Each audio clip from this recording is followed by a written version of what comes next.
I enjoyed Gotham Knights the first 5 hours of the game. So in my first script for this video, I had more nice things to say about Gotham Knights. Not because I wanted to go against the grain, it was because genuinely I was enjoying the game. But the more I played, the more I just couldn't take it anymore. I'm still gonna mention the few things that they do correctly in this game, but y'all left me no choice. I gotta join in the dog pile. While I was playing Gotham Knights, I felt like I was playing Valhalla. This game did not feel like a superhero game. It completely disregards the most important thing in these types of games: feeling like a goddamn superhero. The devs failed, and that's okay, because the only way you get better at something is by failing.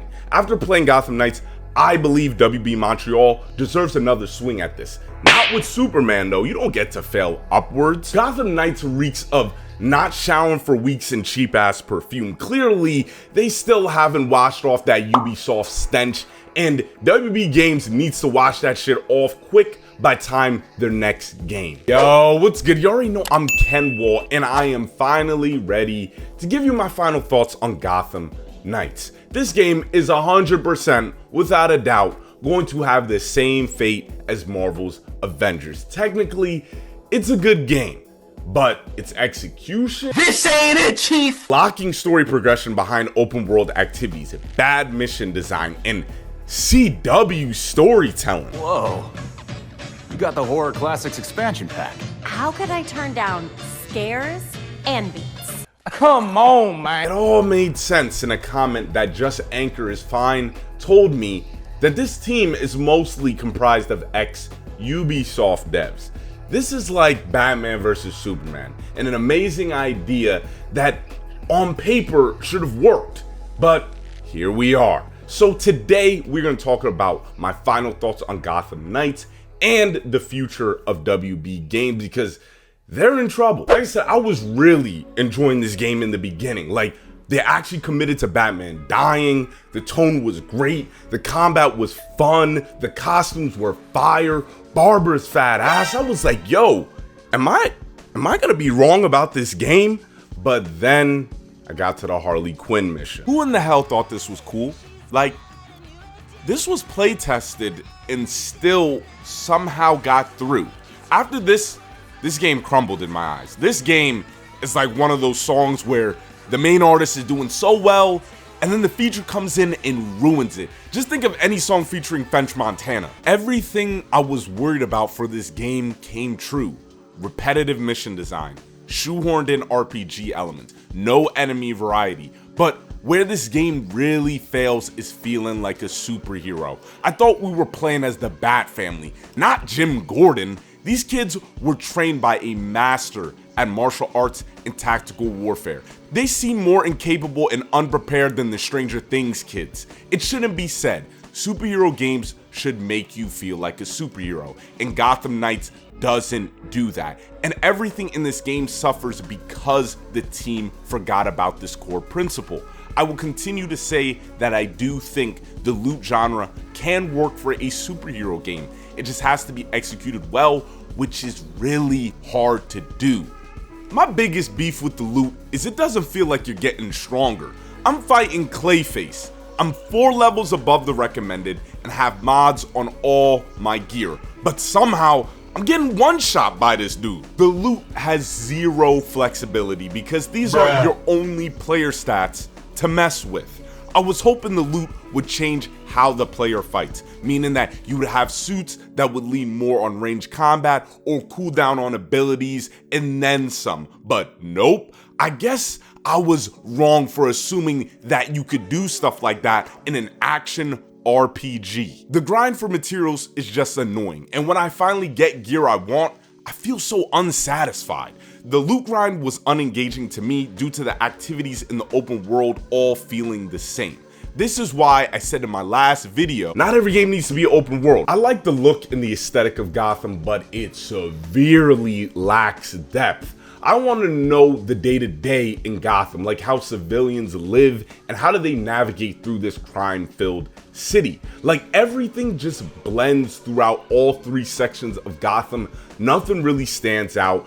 The crimes are randomly placed, like to the point where I have a premeditated crime in the middle of the street. Like, it's just random and people are just walking. I guess that's my depth in this game, because the people in Gotham are so numb to this damn crime that they're just walking past it. But that's clearly not intentional. We are in 2022. This is a AAA open world game. We have seen Night City, Los Santos, Tsushima, plenty of others, and this game is just, it's not it. We know what makes a great open world game, and we know what doesn't. Moving around the city isn't even fun. Combine this with all the things that I mentioned, we got all the right ingredients to make a forgettable open world. The first couple of hours, I was enjoying the gameplay. The story, though, never got me, especially the way they killed Batman. Batman ain't the kind of guy to be like, if I'm going down, you're going down with me. Nah, he gonna be like a JRPG, flee the battle, come back stronger and prepared to whoop the villain's ass. Also, how did he die in the Batcave? This game is written like any of the terrible DC television shows on right now.